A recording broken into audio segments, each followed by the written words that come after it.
Good evening, sir. Good evening. Recording start होगी, right? Yes, Yes, sir. sir. चलो चलो, बहुत बढ़िया बहुत बढ़िया। अब देखो, लास्ट क्लास में हमने लास्ट क्लास में हमने इस सब चीज के बारे में पढ़ा था। Law of multiple proportion, Gay Lussac law के बारे में पढ़ा था, ठीक है ना।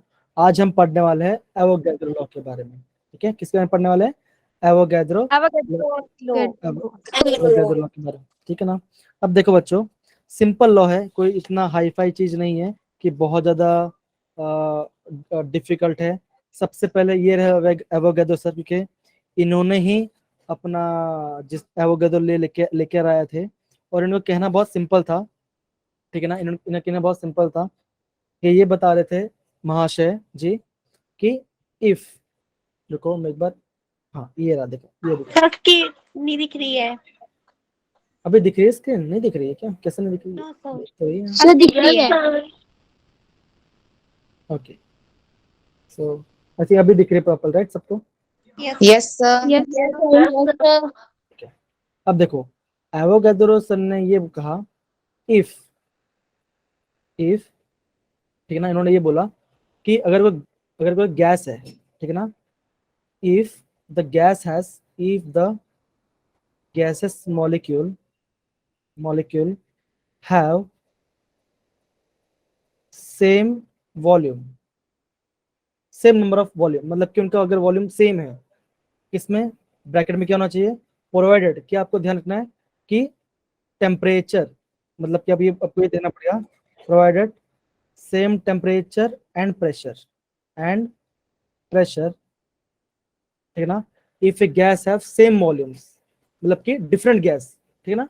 मतलब कि मैं मान के चलता हूँ, सपोज मैं ऐसा लिखता हूँ, मैंने लिखा gas A, gas B and gas C लिखा। मैंने क्या लिखा? मैंने gas A, gas B, gas C लिखा। अब मैं मान के चलता हूँ, गैस ए का वॉल्यूम कितना है? आप बोलोगे सर 10 ml इसका वॉल्यूम है। बी का कितना वॉल्यूम है? आप बोलोगे सर 10 ml इसका वॉल्यूम है। ये 100 नहीं है, 10 है, ठीक है। ये कितना है? 10 ml इसका वॉल्यूम है। सी कितना है? उसका भी 10 ml है। मतलब कि डिफरेंट गैसेस है ए बी सी, सबका वॉल्यूम कितना है? सेम है। सबका वॉल्यूम क्या है आपका? सेम है। तो हाँ सेम है। और हमें ध्यान के रखना है, क्या हमें कंडीशन मेंटेन रखनी पड़ेगी हमको? टेम्परेचर एंड प्रेशर, हमें टेम्परेचर एंड प्रेशर क्या रखना पड़ेगा? कांस्टेंट। क्या रखना पड़ेगा मुझे? कांस्टेंट रखना पड़ेगा, ठीक है ना। अगर डिफरेंट गैस है, वॉल्यूम सेम है, एंड टेम्परेचर और प्रेशर भी हमने क्या रखा है? कांस्टेंट रखा है, तो क्या होगा? ऑल द गैस, ठीक है ना, all the gas molecule, so all the gases will have same number of molecules। क्या होगा? सेम नंबर ऑफ मॉलिक्यूल्स होगा, ठीक है ना। अब मैं इसका मतलब क्या है बच्चों, समझो, ध्यान समझना। जैसे मैंने बोला कि गैस ए कितना है? 10 ml है। गैस बी कितना है? वो भी 10 ml है। गैस सी कितना है? वो भी 10 ml है। और हमने क्या रखा है? टेम्परेचर और प्रेशर को मैंने कांस्टेंट रखा है, ठीक है ना। क्या रखा है मैंने? बोलो बच्चों, टेम्परेचर एंड प्रेशर को कांस्टेंट रखा है। तो क्या होगा? सभी गैस के पास, जितने भी गैस है, उनके पास क्या होगा? सेम नंबर ऑफ मॉलिक्यूल होगा। हम ये मान के चल देते हैं कि अगर ए का मैंने 10 ml लिया और टेम्परेचर उसमें मान के चलते कितना होगा? ए के अंदर मैं मान के चलो 1000 मॉलिक्यूल, कितना है उसमें? 1000 मॉलिक्यूल है। कितना होगा? मान के चलते हैं कि उसमें 1000 मॉलिक्यूल है, तो क्या होगा? बी में भी 1000 होगा और सी में भी 1000 होगा। लेकिन ये कब होगा? जब आपका टेम्परेचर और प्रेशर क्या होना चाहिए? सेम होना चाहिए। समझ गया बच्चा? Yes sir. ठीक है प्रेशर। जी। तो अभी यस सर। जी, तो अभी हमने क्या देखा? If the gases have same same volume provided eight same temperature and pressure, तो क्या होगा? सारे के सारे gas, all gas will have same number of molecules. क्या होगा? Same number of molecules present होगा। समझ गए बच्चा ये वाला पार्ट? Yes sir. ओके, तो एवोगैड्रो सर ने ये कहा, लेकिन हुआ क्या कि जब एवोगैड्रो सर ये चीज समझा रहे थे ना, तो फिर वो जब एक्सप्लेन कर रहे थे, तो क्या होता, बहुत सारे जो साइंटिस्ट उस टाइम के, जैसे डाल्टन थे, वो उनको नहीं मानते थे। वो ये बोलते थे पता नहीं कि ऐसा क्यों बोल रहे हैं, ऐसा कैसा होगा, डिफरेंट गैस है लेकिन सेम टेम्परेचर पे सबका मॉलिक्यूल सेम कैसे हो सकता है। तो लेकिन वो मानता नहीं था इनकी बात। लेकिन फ्यूचर में क्या हुआ कि एवोगैड्रो सर का उनका लॉ सही हो गया और डाल्टन का लॉ फेल हो गया। समझ रहे हो? तो इससे क्या पता चलता है कि हमें कभी किसी को अंडर एस्टिमेट नहीं करना चाहिए। तो हमें ये थोड़ा ध्यान रखना पड़ेगा। फाइन। तो कहने मतलब क्या है, वापस बता रहा हूँ।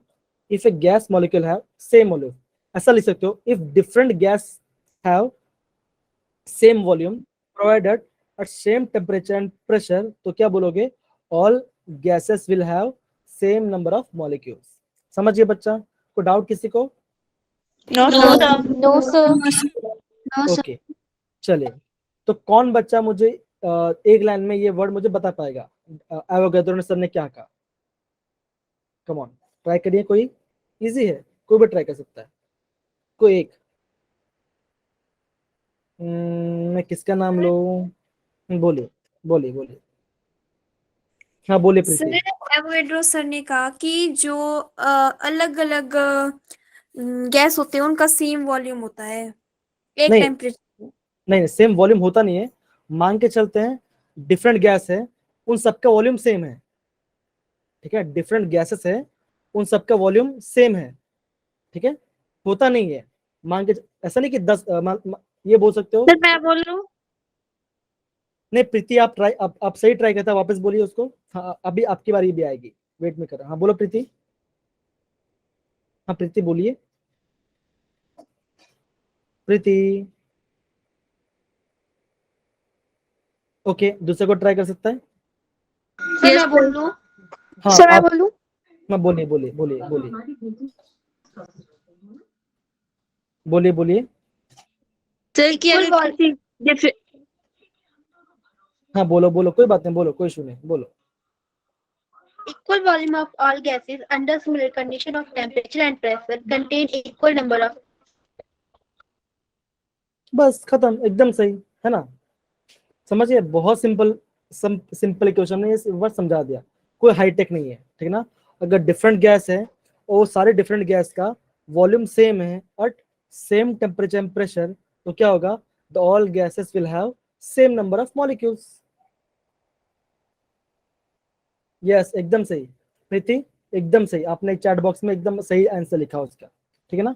चलिए अभी हम स्टार्ट करते हैं डाल्टन्स एटॉमिक थ्योरी के बारे में। अब देखो, डाल्टन्स एटॉमिक थ्योरी का फर्स्ट पॉइंट क्या कहता है कि matter consist of indivisible atom. उन्होंने ये बोला कि जो मैटर है हमारा वो क्या होता है, एटम ही सबसे छोटा है, एटम से छोटा कुछ भी नहीं है। लेकिन ये पॉइंट क्या हो गया उनका, रॉन्ग हो गया। क्यों? हमें ये पता है एटम के अंदर क्या होते हैं, आप बोलोगे इलेक्ट्रॉन, प्रोटॉन प्रोटॉन और न्यूट्रॉन। ठीक है जी। तो क्या होगा, डाल्टन का फर्स्ट स्टेटमेंट है हमारा फॉल्स हो गया। लेकिन आपको अगर एग्जाम में आएगा तो आपको एक पॉइंट लिखना है, क्या, कि matter consist of indivisible atom. ये डाल्टन सर ने कहा था।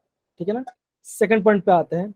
सेकंड पॉइंट में क्या कहा था, all atoms of given element have identical properties including identical mass, the atoms of different element differ in masses. मतलब उन्होंने ये बोला कि अगर अलग अलग एलिमेंट्स है, जैसे हम मान के चलते ऑक्सीजन है, कार्बन है, नाइट्रोजन है, तो क्या होगा, उन सबका अलग अलग मास होगा, उनकी प्रॉपर्टी भी अलग होगी। ठीक है ना, ये सर ने कहा था। लेकिन ये सच नहीं हुआ। क्यों? क्योंकि हम ये जानते हैं कि किसी एक एलिमेंट्स के, कोई भी एक एलिमेंट का, उसका क्या हो सकता है, उसका आइसोटोप्स हो सकता है। क्या हो सकता है, उसके डिफरेंट आइसोटोप्स होते हैं। और आप ये जानते हो डिफरेंट आइसोटोप्स के डिफरेंट मास होते हैं। मतलब हम ये बोल रहे हैं कि एक ही एलिमेंट का क्या हो गया, डिफरेंट आइसोटोप्स हो गया। अगर मैं बात करूं कार्बन का, तो आप क्या बोलोगे, सर कार्बन का 3 आइसोटोप है, तो कौन सा होगा, आप बोलोगे C12, C13 and C14। C12 का मास कितना है, 12। C13 का मास एटॉमिक मास कितना है, 13। C14 का एटॉमिक मास कितना है, 14। है ना। तो ये वाला पार्ट क्या हो गया, डाल्टन का जो रॉन्ग हो गया। ठीक है ना। क्यों? क्योंकि उन्होंने क्या बोला था, एक ही एलिमेंट का एक ही मास होगा, डिफरेंट मास नहीं हो सकता। लेकिन फ्यूचर में हमें ये पता चला कि नहीं, एक ही एलिमेंट्स के डिफरेंट डिफरेंट आइसोटोप्स होते हैं। ठीक है ना, जिनके मास अलग होते हैं। समझ गए बच्चे ये वाला part? Yes, sir. Yes, sir. बहुत Yes, बढ़िया sir. बहुत बढ़िया बहुत बढ़िया, ठीक है। ओके, नेक्स्ट पार्ट उन्होंने बोलते हैं, तो नेक्स्ट पार्ट उन्होंने क्या बोला, द कंपाउंड आर फॉर्म्ड, क्या लिखा उन्होंने बोला है, the compound are formed when atom of different elements combine in a fixed ratio, ठीक है ना, ये उन्होंने सही बोला। मतलब कि जब भी कोई एलिमेंट कंबाइन करेंगे, है ना, और कंपाउंड बनाएंगे, जैसे हम मान के चलते हैं हाइड्रोजन और ऑक्सीजन के बारे में, जब हम हाइड्रोजन और ऑक्सीजन के बारे में बात करते हैं, हमारे माइंड में फर्स्ट थॉट क्या आता है, वाटर बनाता है। तो इसका मतलब क्या होगा, जब भी हमारा हाइड्रोजन या ऑक्सीजन कंबाइन करेगा, वो हमेशा किस रेशियो में कंबाइन करेगा, एक फिक्स रेशियो में कंबाइन करेगा। जैसे कि हम जब वाटर की फॉर्मेशन की बात करते हैं, जब हम वाटर की फॉर्मेशन की बात करते हैं, उसमें हम क्या बोलते हैं, उसमें होता है हमारा 2:1, क्या होता है, 2:1 होगा। तो हम चाहे कहीं से भी लेके आ जाए, उससे क्या होगा, 2:1 में ही बनेगा, ठीक है। ये डाल्टन सर ने कहा था। डाल्टन सर का ये वाला पार्ट सही हुआ, जो सर ने कहा था ये वाला पॉइंट, तो थर्ड पॉइंट का सही था, ठीक है। चलो हम आगे बढ़ते हैं फोर्थ पॉइंट के बारे में। अब देखो क्या लिखा है, the chemical reaction involve reorganization of atoms, these are neither created nor destroyed in a chemical reaction, ठीक है ना। उन्होंने बोला कोई भी केमिकल रिएक्शन जब भी होगा तो क्या होगा, एटम्स कंबाइन करेंगे, है ना, और कोई भी एटम क्या होगा, खत्म नहीं होगा, ना वो बनेगा नया, जैसे कुछ नहीं बनेगा। एटम्स की बात कर रहे हैं, किसके एटम्स की बात कर रहे हैं, तो ये पॉइंट भी वो सही कह रहे थे, ठीक है ना। तो आपका मेन बात कौन सा हो गया, पहले तो 2 पॉइंट थे वो उनका गलत हो गया, है ना। उन्होंने क्या बोला, एटम ही सबसे छोटा पार्टिकल है, लेकिन वो गलत हो गया। क्यों, एटम के अंदर पता होगा इलेक्ट्रॉन, प्रोटॉन और न्यूट्रॉन भी होते हैं, और आप फिजिक्स में ये भी पढ़ोगे कि इनके भी सब पार्टिकल्स होते हैं, जैसे चार्म, अप, डाउन, क्वार्क, है ना, ये सब भी आता है फिजिक्स में, आप पढ़ोगे वाला पार्ट। केमिस्ट्री में तो नहीं आता, लेकिन वो फिजिक्स में आता है ना। फाइन। सेकेंड पॉइंट में क्या बोला, एक ही एलिमेंट का एक ही मास होगा, लेकिन हमें बाद में ये पता चला कि नहीं, एक एलिमेंट्स का डिफरेंट मास भी होता है। किससे पता चला, उसके आइसोटोप से पता चला, ठीक है। तो ये वाला पार्ट सबको समझ में आ गया बच्चे लोग? Yes, sir. Yes, sir. चलिए, Yes, sir. ओके, बहुत बढ़िया बहुत बढ़िया। तो आगे बढ़ते हैं। अभी हम ये देखते हैं कि डाल्टन फेल क्यों हो गया। अब यहाँ पे देखो, व्हाई डाल्टन फेल, तो हम ये देख सकते हैं, स्क्रीन सबको दिख रही है बच्चे लोग? Yes Yes, Yes, sir.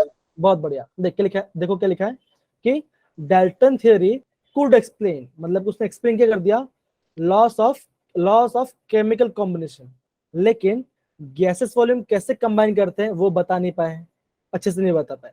और क्या लिखा है, it could not provide the reasons of combination of atoms, क्यों, एक एटम खुद से कैसे कंबाइन करता है वो भी पता नहीं चला। मतलब कि ऑक्सीजन है, ऑक्सीजन खुद से क्यों कंबाइन कर रहा है, नाइट्रोजन खुद से क्यों कंबाइन कर रहा है, हाइड्रोजन खुद से क्यों कंबाइन कर रहा है। जैसे हमने क्या देखते हैं, हाइड्रोजन गैस, उसमें क्या होता है, H2 हम बोलते हैं। ऑक्सीजन गैस हम क्या बोलेंगे, H2 बोलेंगे, है ना। फिर हम क्या बोलते हैं, नाइट्रोजन गैस, हम क्या बोलेंगे, N2 बोलेंगे। तो वो ये नहीं बता पाया कि सेम एटम्स क्यों कंबाइन कर रहे हैं, मतलब कि सेम एलिमेंट्स क्यों कंबाइन कर रहे हैं। समझ पड़ा बच्चों? Yes, sir. बहुत बढ़िया। दोबारा रिपीट कर दो। जी जी, मैं वापस रिपीट कर रहा हूँ। देखो, तो सबसे पहले तो हमें 2 चीज हमें ध्यान रखना पड़ेगा कि वो क्यों फेल हो गए। तो सबसे पहले हमें क्या पता चला कि लॉस ऑफ गैसेस वॉल्यूम, कि वॉल्यूम, गैस का वॉल्यूम कैसे कंबाइन करते प्रॉपर्ली, वो प्रॉपर्ली नहीं बता पाया। तो वो एग्जाम में जब आया तो क्या लिखना पड़ेगा, it could not explain the loss of gases volume, ये बता नहीं पाया। मतलब कि फिक्स टेम्परेचर और प्रेशर के अंदर गैस कैसे कंबाइन करते वो बता नहीं पाए प्रॉपर्ली, है ना। फिर वो ये भी एक्सप्लेन नहीं कर पाए the reasons of combining of atoms, मतलब कि सेम एलिमेंट क्यों कंबाइन कर रहे हैं। जैसे ऑक्सीजन है, ऑक्सीजन खुद से कंबाइन करता है और क्या बनाता है, ऑक्सीजन गैस बनाता है। हाइड्रोजन खुद से कंबाइन करता है और क्या बना रहा है, हाइड्रोजन गैस बना रहा है। समझ रहे हो? तो खुद वाले के एटम क्यों कंबाइन करे वो बताने पे कौन, डाल्टन बता नहीं पाए। समझ गए बच्चा? Yes, sir. Yes, sir. चलिए, बहुत बढ़िया। ओके, अब देखो, अभी हम बात करते हैं एटॉमिक मास के बारे में। अब देखो ये वाला पॉइंट काफी इंपॉर्टेंट है, तो मैं आपको ये सबको बोलूंगा कि ये वाला पार्ट क्या करेंगे हम प्रॉपरली स्टेप बाय स्टेप समझेंगे, क्योंकि ये वाला पार्ट बेसिक पार्ट है मोल कॉन्सेप्ट का। अगर ये समझ गए तो हम, आप गारंटी हो कि आप अच्छा निकाल लोगे, आपको प्रॉपर समझ में आएगा। अब देखो बच्चों, अगर मैं ऐसा बोल रहा हूँ, स्क्रीन सबको विजिबल है? Yes, sir. Yes, sir. Okay okay. अब देखो, अगर मैं किसी से पूछूं एटॉमिक मास क्या है, तो आप क्या बोलोगे? सर आप ये बोल सकते हो एटॉमिक मास होता है मास ऑफ एटम। आप क्या बोलोगे? मास ऑफ एटम बोलोगे, है ना। जब मैं बोलूं मॉलिक्यूलर मास, अगर मैं बोलूं मॉलिक्यूलर मास, तो आप क्या बोलोगे? आप ये बोलोगे sir it is the mass of molecule. आप क्या बोलोगे? इसे मास ऑफ मॉलिक्यूल, ऐसा बोलोगे। तो आप ये भी बोल सकते हो मॉलिक्यूल के अंदर जितने भी डिफरेंट टाइप्स ऑफ एलिमेंट्स हैं, उन सब का क्या होगा? मास। उन सबको ऐड करेंगे। जैसे अगर मैं बोलता हूं ये है H2O है, तो आप क्या करोगे? आप ये करोगे 2 इंटू हाइड्रोजन का mass of hydrogen plus 1 oxygen एक है, तो क्या लिखो 1 इंटू मास ऑफ ऑक्सीजन लिखोगे। और वैसे ऐसे करते तो क्या मॉलिक्यूल है ना, तो हम इसे क्या बोलेंगे? मॉलिक्यूलर मास बोलेंगे। समझ गए बच्चा? समझ गए? Yes, sir. Yes, sir. Repeat कर दो। जी मैं रिपीट भी कर दूंगा। मॉलिक्यूलर मास क्या होता है? मॉलिक्यूलर मास ये होता है कि सॉरी, मॉलिक्यूलर ये मास ये होता है मॉलिक्यूल के अंदर जितने भी, 2 सेकंड स्क्रीन शेयर नहीं हो रही एक बच्चे को, मैं एक बार वापस करता हूँ। अभी दिख रहा है? Yes, sir. Yes. Okay okay ठीक, ओके फाइन। तो देखो हम ये देखते हैं मॉलिक्यूलर मास मतलब क्या होगा। मॉलिक्यूल जितने भी डिफरेंट एटम होंगे, उन सबका जब हम मास को ऐड करेंगे मल्टीप्लाई करके, मतलब कि जितना स्टोइकियोमेट्री होगा, हमें क्या मिलेगा? मॉलिक्यूलर मास मिल जाएगा। समझ पड़ा? ओके। अब यहाँ पे देखो, जो नेक्स्ट पॉइंट के बारे में बात करते हैं। ओके, हम क्या देखते हैं कि एटम्स आर टू स्मॉल, मतलब बहुत छोटे होते हैं, तो हम क्या कर सकते हैं? उनका मास हम डायरेक्टली कैलकुलेट नहीं कर सकते। ऑब्वियसली आप क्या बोलोगे? एटम को बहुत छोटा बोलोगे, है ना, तो उसका मास ऐसा थोड़ी कि आप वजन वजन थाली में डाल दो तो वजन हो जाएगा, पॉसिबल तो नहीं है। लेकिन हम क्या देखते हैं? एटॉमिक मास, हम क्या बोलते हैं? एटॉमिक मास किसमें कैलकुलेट करते हैं? AMU, that is atomic mass unit में करते हैं, या तो यूनिफाइड एटॉमिक मास में करते हैं। उसका फॉर्मूला क्या होता है? उसका फॉर्मूला ये होता है द AMU और unified atomic mass is defined as 1/12 of the mass of C12 carbon atom in ground state. इसका मतलब क्या? इसका मतलब ये, हम ये बोल सकते हैं, बच्चा ध्यान सुनना ये वाला पार्ट, बच्चा लोग ध्यान से समझना ये वाला पार्ट। तो उन्होंने क्या बोला? 1 AMU क्या होगा? हमारा जो 1 AU में, AU में क्या होता है? एटॉमिक मास का यूनिट। AU में क्या हमारा? एटॉमिक मास का unit. है ना। तो हाँ, तो ये कैसे निकलेगा? ये हमारा कैसे निकलता है? तो हम फॉर्मूला क्या लिखते हैं? It is the 1 AU is equal to 1/12। क्या लिखा है यहाँ पे? 1/12, मतलब कि 1/12 into mass of 1 carbon 12 atom. ठीक है ना। हमने क्या लिखा? 1 AU का फॉर्मूला क्या होता है? हम ये बोल सकते हैं 1 AU is equal to mass 1/12 multiply by mass of 1 carbon 12 atom का मास हमें फाइंड आउट करना पड़ेगा। ये होता है फॉर्मूला। ठीक है, ये तो रही इसकी फॉर्मूले की बात। लेकिन हम एटॉमिक मास फाइंड आउट कैसे? इंस्ट्रूमेंट क्या है फाइंड आउट करने का? तो आप ये बोलोगे सर, 2 सेकंड मैं आप पीछे लिख देता हूँ एक बार। हाँ, तो मैं ये बोल सकता हूँ कि जो अभी हम जो लेटेस्ट टेक्नोलॉजी है, जो हमारा लेटेस्ट टेक्नोलॉजी है, हम मास फाइंड करते हैं, वो उसका नाम है मास स्पेक्ट्रोमेट्री। क्या होता है? Mass spectrometry. Spectrometry. हाँ, ये टेक्स्ट बुक में नहीं है, ये आपको खाली इंफॉर्मेशन के लिए दे रहा हूँ। ठीक है ना। मास स्पेक्ट्रो अभी लेटेस्ट यूज करते हैं। पहले क्या यूज करते थे? आप बोलोगे पहले हम क्या लेते थे? हाइड्रोजन को रेफरेंस लेते थे। हम हाइड्रोजन को रेफरेंस लेते थे, इसको हाइड्रोजन को। लेकिन फिर बाद में क्या बोला? नहीं यार, हाइड्रोजन को रेफरेंस नहीं लेना। ठीक है ना।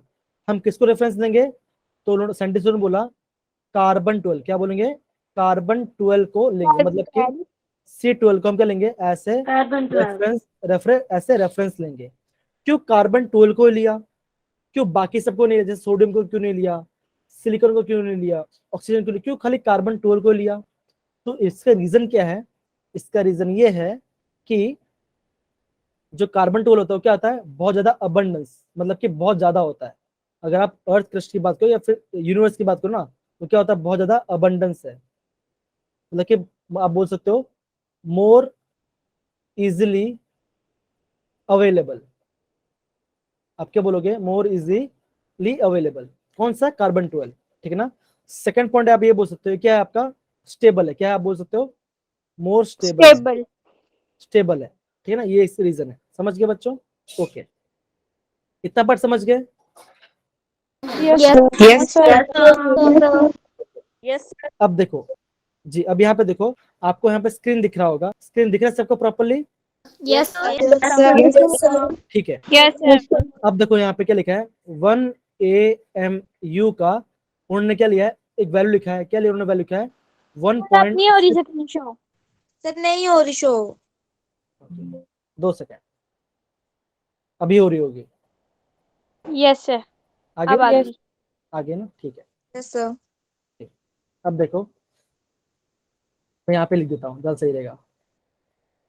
उन्होंने लिखा 1 AMU का वैल्यू कितना होता है, तो आप बोलोगे कि 1 AMU का वैल्यू होता है 1.66 into 10 to the power -24, 27 kg होता है। या तो हम कह सकते हैं 1.66 into 10 to the power -24 ग्राम होता है। ये उसकी वैल्यू आती है। पर ये वैल्यू आती कहाँ से सर, ये वैल्यू आती कहाँ से, है ना।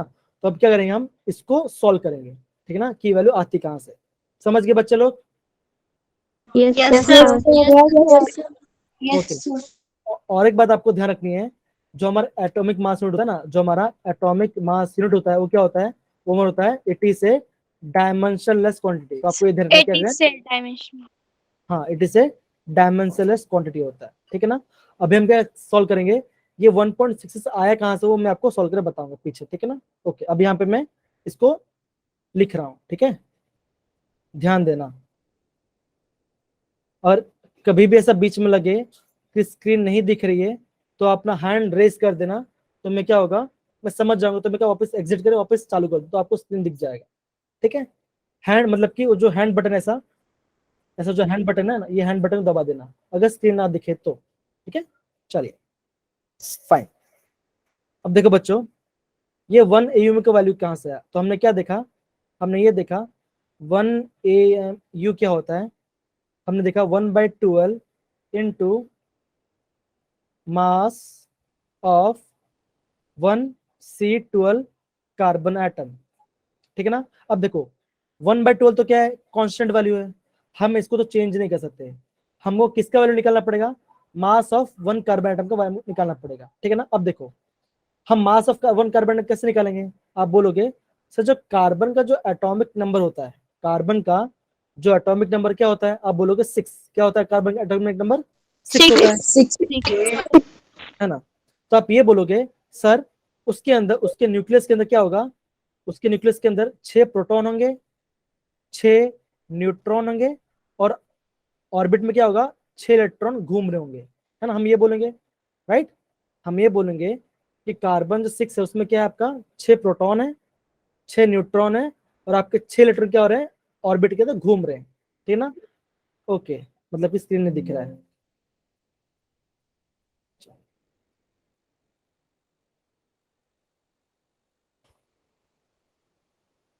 स्क्रीन ही ऑफ हो गई, बोलो।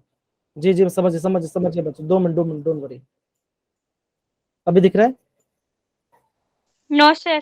अभी दिखेगा, देखो। Yes sir. Okay okay fine, मैं समझ गया ऐसा क्यों हो रहा है, क्योंकि टेक्निकल इशू हुई है, हम इसे कुछ कर नहीं पाएंगे, ठीक है ना। मैं ट्राई कर रहा हूं, अभी भी बहुत लोग के लिए प्रॉब्लम्स आ रही हैं, मैं ट्राई कर रहा हूँ इसे सॉल्व करने का। अब देखो 6 प्रोटॉन है और 6 न्यूट्रॉन है, ठीक है ना। अब देखो, तो आप बोलोगे ये 6 प्रोटॉन 6 न्यूट्रॉन कहाँ पर है, आप बोलोगे सर इसके न्यूक्लियस में, कहाँ पे, उसके न्यूक्लियस में पे प्रोटॉन और न्यूट्रॉन है। अब बच्चों ध्यान दो, एटॉमिक मास कहाँ से आता है, ऑब्वियसली प्रोटॉन और न्यूट्रॉन से आता है, क्योंकि जो हमारा इलेक्ट्रॉन का जो मास है वो क्या है, वो तो बहुत छोटा है, इलेक्ट्रॉन का मास क्या है 10 टू द पावर, इलेक्ट्रॉन का मास छोटा कितना, है। हाँ इलेक्ट्रॉन का मास क्या होता है, आप बोलोगे कि मास ऑफ इलेक्ट्रॉन कितना है 9.1 इंटू 10 टू द पावर -31, तो -31 कितना छोटा यूनिट है, ठीक है ना। तो हम ये बोल सकते हैं, फिर हम क्या हमारा आंसर कैसे निकलेगा, हम ऐसे निकलेंगे, कैसे निकालेंगे, that is equal to mass of 1 carbon is equal to 6 proton plus 6 neutron. ये वाला बात समझ में आया, mass of 1 carbon is equal to 6 proton plus 6 neutron. Sir repeat कर दो एक बार। Yes, sir. जी बेटा, जी जी जी, वापस बता, सुनो अच्छे से, मेरी आवाज सुनो अच्छे से, कि मास कैसे निकालते हैं, ठीक है ना। मास हमें कहाँ से मिलता है, हमें मास मिलता है न्यूक्लियस में से, है ना। अभी आप बोलोगे सर न्यूक्लियस में क्या है कार्बन के, तो आप बोलोगे सर कार्बन के जो न्यूक्लियस है उसके अंदर क्या होगा, 6 प्रोटॉन होगा और 6 न्यूट्रॉन होगा, राइट। Yes sir. जी यस है ना, ये होगा। तो मास हमें कहाँ से मिलेगा, उसके न्यूक्लियस से मिलेगा। तो मैंने क्या कर दिया, mass of 1 carbon is equal to 6 proton plus 6 neutron में लिख दिया, समझ गए। Yes sir. Yes, sir. Yes, sir. Okay, अभी आपको ये पता होना चाहिए कि जो मास ऑफ प्रोटॉन है वो किसके बराबर, वो किससे सिमिलर है, मतलब कि प्रोटॉन और न्यूट्रॉन का मास, प्रोटॉन और न्यूट्रॉन का मास कैसा है, mass of proton and mass of neutron कैसा है, ऑलमोस्ट सिमिलर है, मतलब कि ऑलमोस्ट पास पास एकदम सेम सेम जैसे हैं। तो मैं क्या लिखता हूँ, जो मैंने यहाँ पे क्या लिखा है, मैंने जो न्यूट्रॉन लिखा है उसको मैं क्या लिख देता हूँ, उसको मैं लिख देता हूँ 6 प्रोटॉन, वापस लिख देता हूँ, कहता हूँ मैं वापस लिख देता हूँ यहाँ पे 6 प्रोटॉन लिख रहा हूँ। क्यों, मैंने न्यूट्रॉन की जगह प्रोटॉन क्यों लिखा, क्योंकि जो मास ऑफ प्रोटॉन है और मास ऑफ न्यूट्रॉन क्या है, ऑलमोस्ट सिमिलर है, मतलब दोनों सेम है, चाहे ये लिखो या वो लिखो, दोनों का मतलब क्या है, वो सेम ही होगा, समझ गए। Yes, sir. Yes, sir. Yes, sir. Okay, अब देखो 6 प्लस 6 कितना होता है, आप बोलोगे 12, क्या होगा 12 प्रोटॉन होगा, है ना।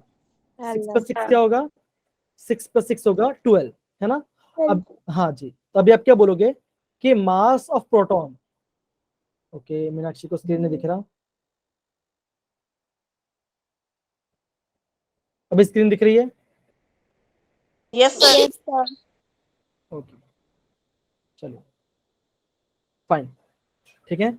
अब देखो, अभी मैं क्या लिखूंगा, जो मास ऑफ प्रोटॉन है, मास ऑफ प्रोटॉन की वैल्यू कितनी आती है, अगर आप अपने टेबल में जाओगे ना टेक्स्ट बुक के, उसमें लिखा होगा जो मास ऑफ प्रोटॉन कितना होता है, उसका वैल्यू आता है 1.66 इंटू 10 टू द पावर -24, कितना होता है 1.66 इंटू 10 टू द पावर 24 ग्राम, उसका वैल्यू होता है, किसका, मास ऑफ प्रोटॉन का, है ना। अब हमें क्या मिल गया, मास ऑफ 1 कार्बन, तो हमें मास ऑफ 1 कार्बन कितना मिला, 12 मल्टीप्लाई बाय प्रोटॉन, प्रोटॉन का मास कितना है बच्चों 1.66 इंटू 10 टू द पावर -24 ग्राम है, 24, ठीक है ना। तो हमें क्या मिला, अभी हमें मिला मास ऑफ 1 कार्बन एटम का मास हमें मिल गया, तो ये हमें क्या मिल गया, ये हमें मिल गया मास ऑफ 1 कार्बन एटम का फॉर्मूला मिला। अभी हमें क्या पता है, अभी हमें ये पता है हमारा फॉर्मूला क्या था, हमारा फॉर्मूला ये था 1 AMU is equal to 1/12 multiply by mass of 1 C12 atom। ऐसा बार बार क्यों हो रहा है, नहीं होना चाहिए। अभी दिख रहा है ना, Yes, sir. Yes sir. Yes, sir. Okay yes sir. ठीक है, ओके। तो अभी क्या लिखूं मैं, 1/12 लिखा मैंने और मल्टीप्लाई किया। अभी हमने क्या किया, मास ऑफ 1 कार्बन फाइंड किया, तो मास ऑफ 1 कार्बन कितना आया, आपने जस्ट अभी निकाला कितना, 12 into 1.66 into 10 to the power -24 लिखा। अभी क्या होगा, ये 12 से ये 12 क्या होगा, कैंसिल आउट हो गया, और हमें क्या मिला 1.66 इंटू 10 टू द पावर -24 ग्राम हमें मिल गया। क्या 1 एटॉमिक मास यूनिट का वैल्यू कितना मिला हमें, ये आपका ये आंसर हमें मिल गया, ठीक है। तो ये वाला पार्ट सबको समझ में आया बच्चों, यस सर। Yes, yes, इसका नोट्स इसका नोट्स मैं आपको सेंड कर दूंगा, ठीक है, वापस ग्रुप के अंदर। Yes sir.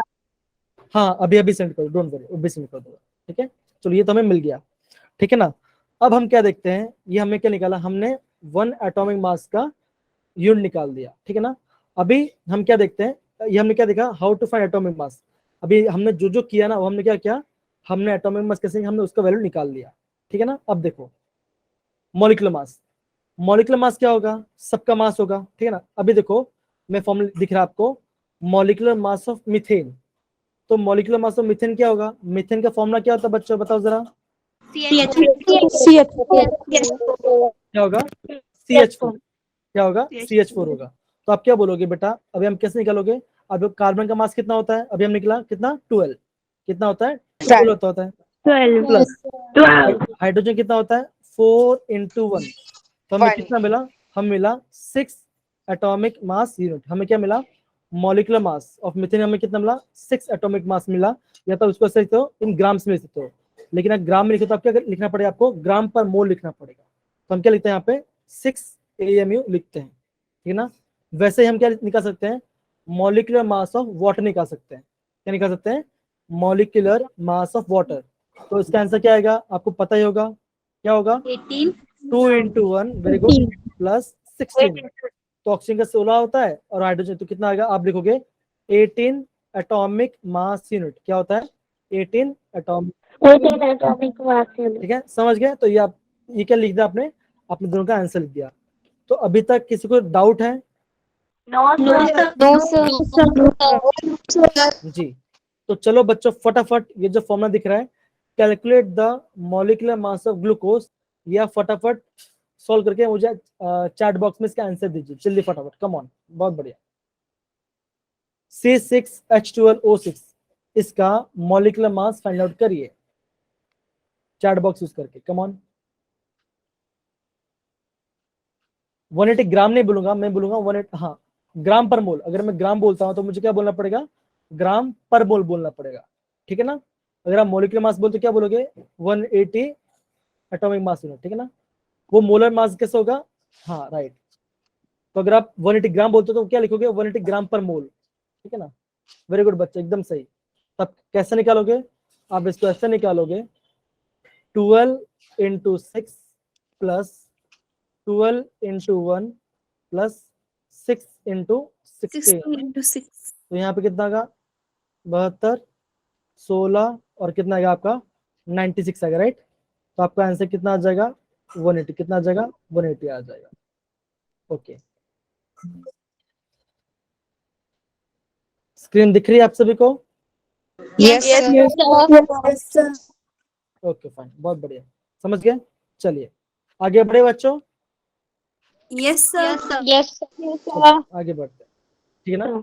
अभी देखो, अभी हमने क्या फाइंड कर दिया, अभी हमने एटॉमिक मास फाइंड आउट कर लिया और मॉलिक्यूलर मास फाइंड आउट कर दिया, लेकिन हम क्या निकालते हैं, एवरेज एटॉमिक मास भी निकालते हैं। तो हमें एवरेज एटॉमिक मास निकालने की जरूरत क्या पड़ी, तो बता पाएगा मुझे, हमें एवरेज एटॉमिक मास निकालने की जरूरत क्यों पड़ी।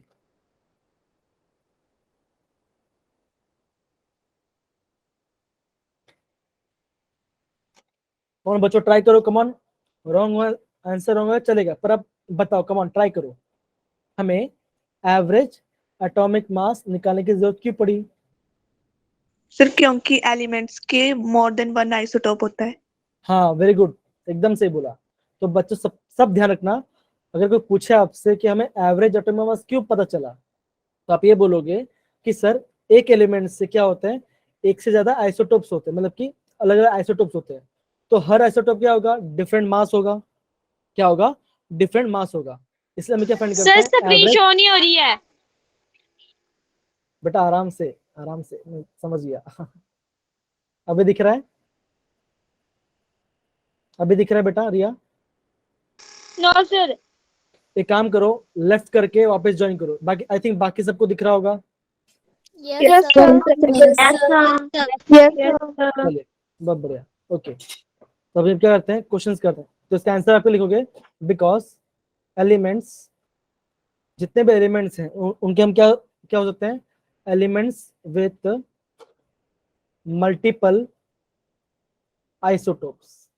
क्या बोल सकते हो, एलिमेंट्स विथ मल्टीपल आइसोटोप्स। मतलब क्या, एलिमेंट्स के अलग अलग आइसोटोप्स हैं, सबका वैल्यू अलग होगा। हाँ ये भी आपने सही बोला।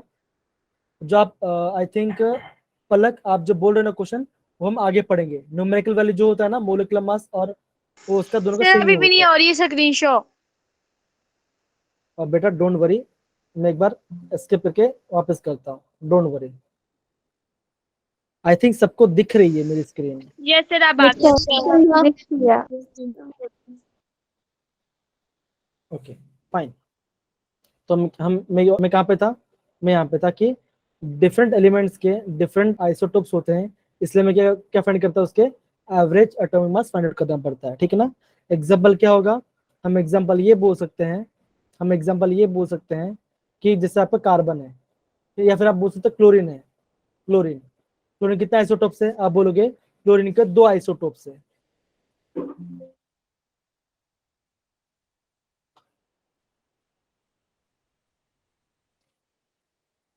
आप ये बोलोगे क्लोरीन कितने आइसोटोप से? आप बोलोगे क्लोरीन के 2 आइसोटोप से। कौन से? एक होता हमारा क्लोरीन 35 होता है, एक होता हमारा क्लोरीन 37। तो क्या हो गया इसके 2 आइसोटोप से। तो हमें इसका जब मास फाइंड करना पड़ेगा, तो हमें क्या करना पड़ेगा? इसका average atomic mass find out करना पड़ेगा, ठीक है। समझ गए बच्चा लोग सब सारे के सारे? Yes, sir. Yes, sir. चलिए Yes, sir. बहुत बढ़िया। चलिए अच्छी बात है। चलो अब देखो यहाँ पे देखो, दिख रहा है आपको स्क्रीन? नेक्स्ट पेज में आपको साइड किया मैंने, तो यहाँ पे आपको ये दिख रहा होगा average atomic mass. No sir No, sir. ऐसा तो नहीं होना No, sir. क्यों नहीं यस दिख रहा? Sir Yes, sir.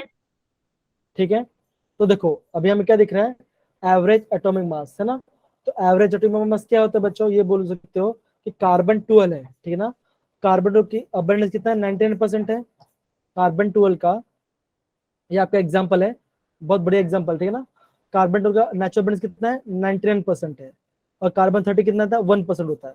जो कार्बन 14 होता है ना, उसका भी क्या होता है? उसका 0.000 समथिंग उसका नेचुरल अबंडेंस, इसलिए हम उसको नेग्लेक्ट कर लेते हैं, ठीक है ना। इसको हम जान देते हैं, किसको? कार्बन 14 को। तो अभी हमने क्या किया? उनके नेचुरल अबंडेंस को क्या मल्टीप्लाई किया, दैट इज 12 मल्टीप्लाई बाय 99% है, तो उसको क्या, उसको डिवाइड बाय 100 कर दिया। तो हमें क्या मिला? हमें जब दोनों को ऐसा किया था, हमें कितना मिला? 12.01। कितना मिला हमें? 12.01 ग्राम मिला, है ना। क्या हमें क्या मिला? एवरेज एटॉमिक मास हमें मिल गया, ठीक है ना।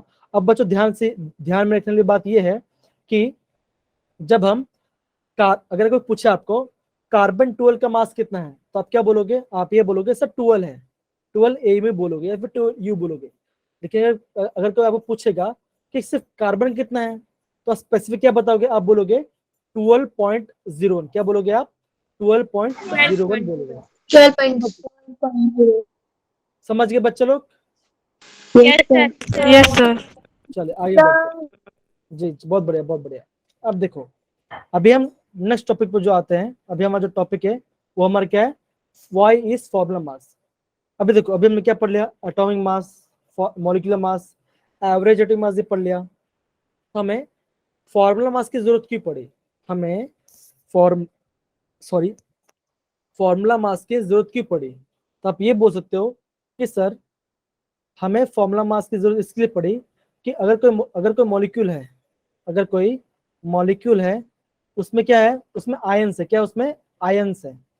जब किसी की भी चीज के अंदर क्या आ जाए? आयंस आ जाए ना, तो हम क्या यूज करते हैं? हम यूज करते हैं फॉर्मूला मास। क्या यूज करते हैं? फॉर्मूला मास यूज करते हैं। जैसे अगर मैं आपको बोलूं NaCl, अगर मैं बोलूं NaCl, NaCl क्या है बेटा? आप बोलोगे टी सर ये आपका क्या है? ये आपका आयोनिक कंपाउंड है। ये आपका क्या है? आयोनिक कंपाउंड है, है ना। आयनिक तो कंपाउंड जी, जब भी आप इसको पानी में डाल तो क्या होगा? वो होगा आपका एक आपका Na+ बन जाएगा, दूसरा क्या बनेगा? आपका Cl- बन जाएगा, Negative. है ना। ये बन जाएगा, Cl- बन जाएगा। तो हमें फॉर्मूला मास कब यूज करना है? जब हमें कोई आयनिक फॉर्म में आ जाए। और फॉर्मूला मास होता क्या actually? It is the simpler formula. क्या होगा? एक सिंपल फॉर्मूला होगा जिसे हम क्या बोलते हैं? एम्पिरिकल फॉर्मूला बोल सकते हैं। क्या बोल सकते हैं उसको? एम्पिरिकल फॉर्मूला बोल सकते हैं, एम्पिरिकल फॉर्मूला भी बोल सकते हैं, ठीक है। ओके, स्क्रीन दिख रही सबको? Yes, sir. Yes, sir. Yes, sir. Yes जी जी जी ठीक है। अब देखो बच्चों, ये बात आपको आई थिंक समझ में आ गया होगा कि हम ये फॉर्मूला उसका यूज करते हैं जब आपका आयन से रिजल्ट आता है, ठीक है ना। ओके, ये आपको ये बोल रहे हो कि स्क्रीन रुक रुक के चल रही है, बस यही दिख रहा है कि आप ऊपर क्या लिखा है। ओके, बस ये दिख रहा है कि ऊपर भाई फॉर्मूला बस लिखा है, नीचे नहीं पता चल रहा कुछ भी। अच्छा आई थिंक ये ना मुझे लगता है कि ये पर्सन टू पर्सन वेरी करता है। अभी जैसे कुछ बच्चों को दिख रहा है, कुछ बच्चों को नहीं दिख रहा है, ठीक है ना। तो मैं इसका भी क्वेश्चन रेज करूंगा, जैसे आपको भी पढ़ाई करते हुए 1 हफ्ता हो गया, ठीक है ना। तो हम इसके बारे में थोड़ा करेंगे जांच। तो क्या कर सकते हैं, बाकी हम ट्राई कर सकते हैं कि हम उसको एक और अच्छे प्लेटफॉर्म पे लेके जाए, है ना। ओके चलिए, सो हाँ ये हमने देखा। अब देखो, अगर आप कोई पूछेगा मुझे कि sir what is the difference between formula mass and molecular mass, अगर कोई पूछे what is the difference between formula mass and molecular mass, तो आप क्या बोलोगे बच्चों, क्या बोलोगे बच्चों। खुद से तो ट्राई करो कि फॉर्मूला मास में और मॉलिक्यूलर मास में क्या होगा। आप ये बोलोगे फर्स्ट पॉइंट। हाँ बोलिए, बोलिए बेटा। मास पे जो आयन होते हैं उन कम करते हैं, और जो मॉलिक्यूलर मास होता है उसमें मॉलिक्यूल जितने भी होते हैं उसमें एकदम से उनको कैलकुलेट करते हैं। एकदम से बोला आपने। तो अब हम ये बोल सकते हैं कि जब हम फॉर्मूला मास के बारे में बात करें तो उसमें क्या होगा, फॉर्मूला मास में आता है आपका आयंस, क्या आता है आपका आयंस इन्वॉल्व होते हैं, क्या आते हैं आयंस इन्वॉल्व होते हैं। लेकिन जी, अगर मैं मॉलिक्यूलर मास की बात करूं तो उसमें क्या होगा आपका मॉलिक्यूल्स, क्या होंगे उसमें मॉलिक्यूल्स इन्वॉल्व हो रहे हैं, क्या होता है मॉलिक्यूल्स इन्वॉल्व होते हैं, ठीक है। अब देखो दूसरा पॉइंट ये है कि जो हमारा फॉर्मूला मास है वो किससे लिंक करता है, वो हमारा लिंक करता है एम्पिरिकल फॉर्मूला से।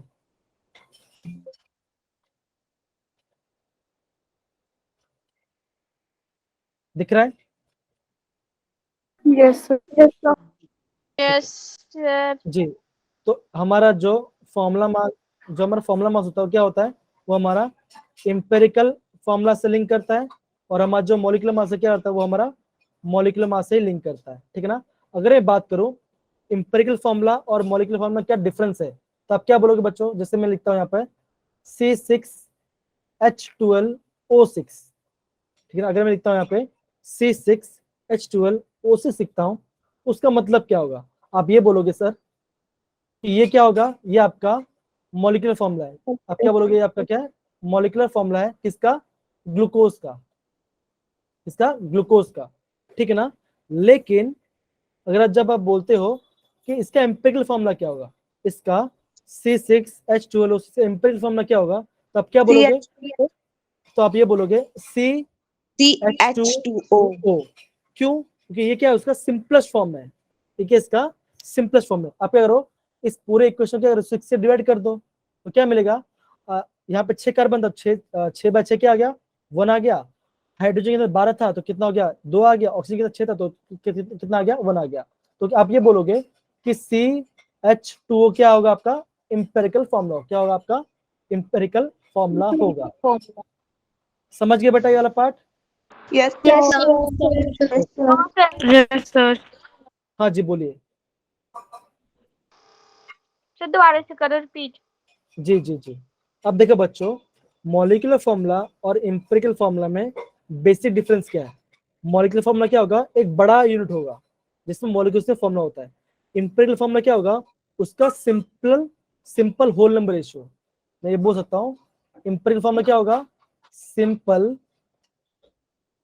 होल नंबर रेशियो, क्या होगा उसका होल नंबर रेशियो होगा, ठीक है ना।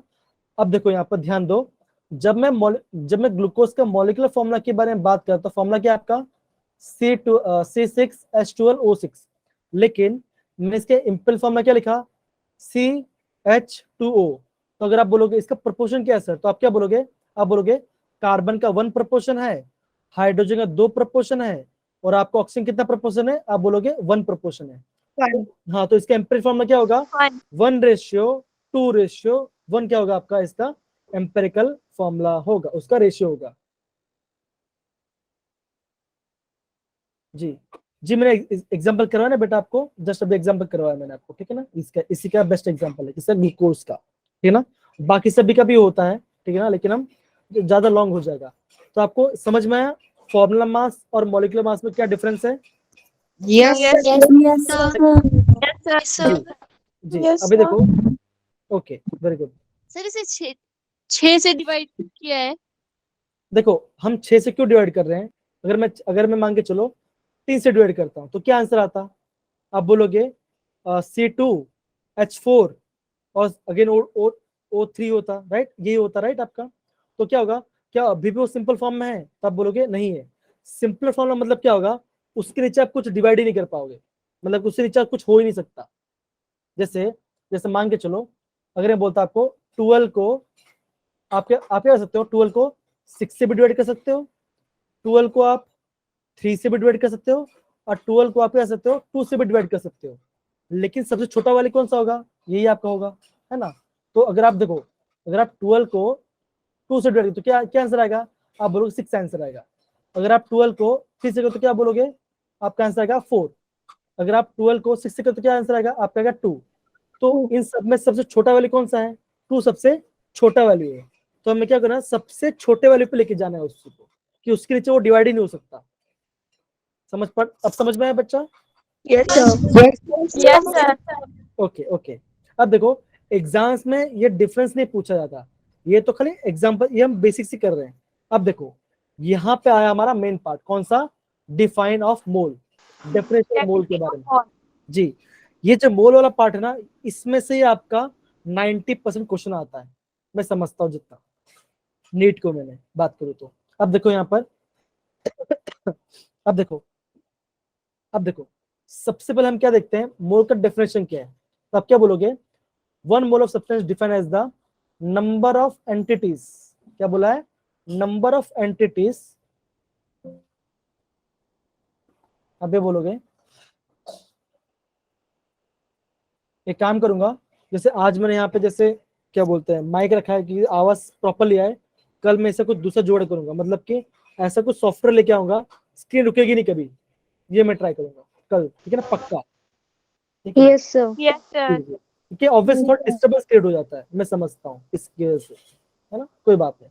मैं कल कुछ ना कुछ करके इससे क्या करूंगा, ऐसा कुछ जोड़ लगाऊंगा जिससे स्क्रीन रुकेगी नहीं कभी, आप एकदम आराम से चलती रहेगी। ठीक है, चलो फाइन। तो हम क्या बोलते हैं? 1 मोल क्या होता है? It is the number of entities same as the number of atoms present in 12 gram of C12 isotope. क्या बोला है? 12 ग्राम ऑफ C12 आइसोटोप। और एवोगैड्रो का वैल्यू क्या होता है?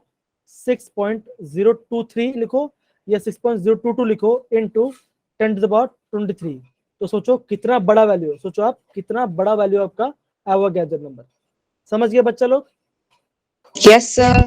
अब देखो, क्या जी, हाँ मैं भी आपको एक्सप्लेन करूंगा इसके बारे में। क्या किसी को पता है कि एवोगैड्रो नंबर आया कहाँ से? अगर मैं बोलता हूँ 6.022 इंटू 10⁻23, ये वैल्यू आया कहाँ से है? कहाँ से आया वैल्यू? आसमान से तो टपक नहीं पड़ा, उसे कुछ डेरिवेशन होगा ना, मैथमेटिकल डेरिवेशन हो सकता है। तो डेरिवेशन कहाँ से आया वो? किसी को कुछ पता है उसके बारे में?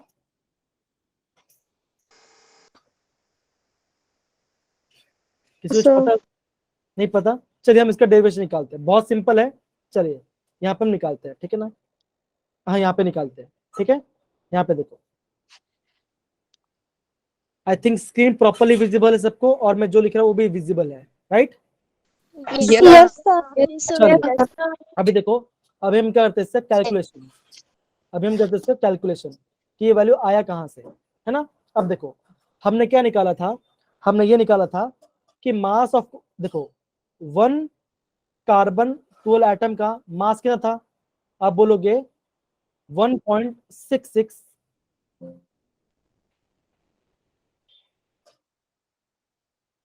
आई थिंक वही हो गया।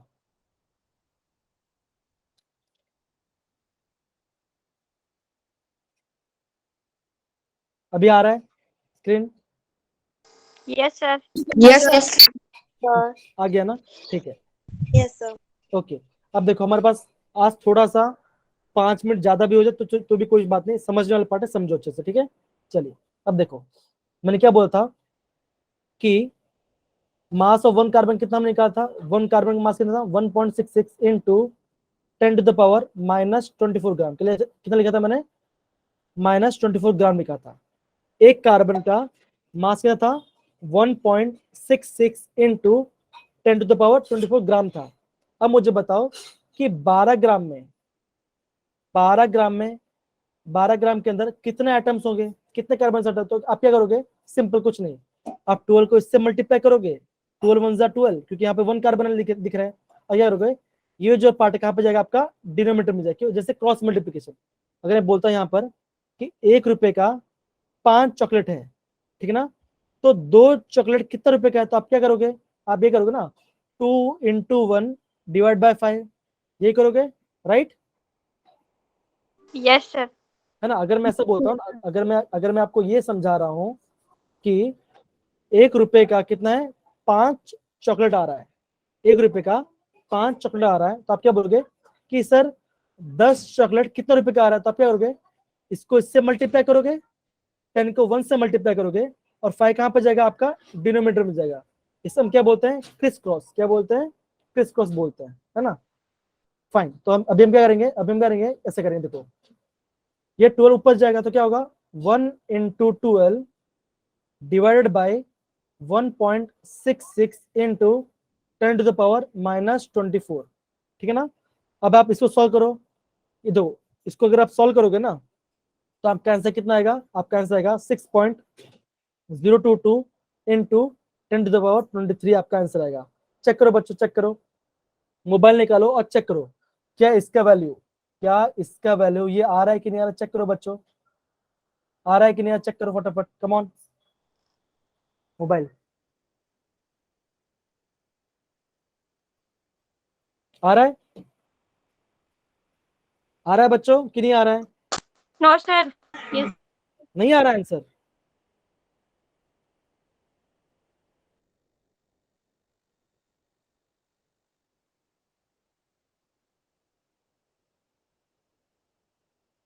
ओ सॉरी मैंने कुछ गड़बड़ कर दिया, हमने ये दिया, हमने ये थोड़ी निकाला था, सॉरी मैंने यहाँ पे गड़बड़ कर दिया, ध्यान दो बच्चों, एक पॉइंट मैंने मिस कर दिया था, आपको ध्यान रखना था ना ये वाला पार्ट, ओके।